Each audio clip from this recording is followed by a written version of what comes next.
Hi friends, here is Aditya from Aditya RPA Bangalore. We are continuing to work with process delivery roadmap in BluePrism RPA, that is solution design document, like a document or template. This is the fourth one in process delivery roadmap. And if you understand very well in the SDD that solution, and we can design the process, the output will become we can get a proper output. So in here we'll see how to design it for unattended automation. A BluePrism process needs to be much more than a series of manual steps executed automatically. Means the process is nothing but a sequence of meaningful steps in RPA. It means a robotic process automation. Means, and wherever is this. So wherever the series of manual steps, we can automate that. We can assign that task to a machine called a robot.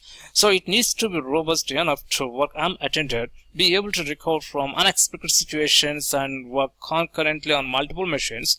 This realization is often missed when learning to design a BluePrism solution. After focusing on the definition of a manual process in the a PD, a process definition document, usually a common mistake is to so envisage the automated process merely in a linear sequence of work steps, and this is very simplistic process. The objective of the process is to work one case after another, and after completing one case, and we'll need to return to the start position in readiness for the next. And moreover, so automation is nothing but a sequence of a repetitive task. Like machine can work again and again. So the process will need to maintain a control over the applications and data it is using, and these reset steps may well involve nature back to a main menu screen and reset variables. And then so now we are work and reset. At some point the process will also need to break out of this loop, and often this is simply when there are no more cases left to work, but the decision could also be made for other reasons, such as when the end of the working day is reached. And also likely there will be additional steps before and after the working loop. So for example, let us say log into an application and gathering input data, and the finishing steps could be something like logging out and closing down the application, creating a report, and or sending an email notification. And so prepare and work, finish, and then a reset. Okay, and then so if you observe here, first we'll prepare, and then we'll work it, and then we'll reset it, and then we'll finish it. So to illustrate this, consider the following process constructed using BluePrism, the basic template.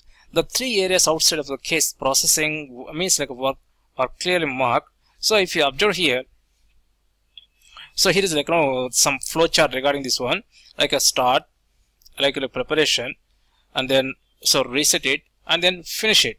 And meanwhile we do several activities, so in between this preparation, reset, and finish. So another common oversight when designing a process is to assume that so we'll never encounter any problems and always stay on the happy path. And again, this is a happy path means in ideal scenarios, but whereas in ideal scenarios it's not possible. Again, we have to go for exceptions, and we need to fix the exception handle exceptions. There are various types of exceptions, like system exceptions, business exceptions, and internal exceptions. And then there are but whereas the main exceptions are two types, that is system and business exceptions, and we have already seen the exceptions in the earlier videos. And now coming to this one, so it's realistic and recovery steps should be included to cater for unhappy path logic. So it shows here recover, so prepare, so work, then recover, so reset, and finish. And here exceptional handling is applied to make the process recover from unexpected application behavior, so that the case can be set aside for manual investigation, or if necessary, so reworked by the process. The recovery logic may also need the ability to restart application for the process to continue to working. Okay, in the next video we are going to select solution types. Solution types in the sense how much automation we require, whether it's a full automation or partial automation, less automation, like that. Okay, please stay with us for more information regarding a solution design document. Thank you for watching.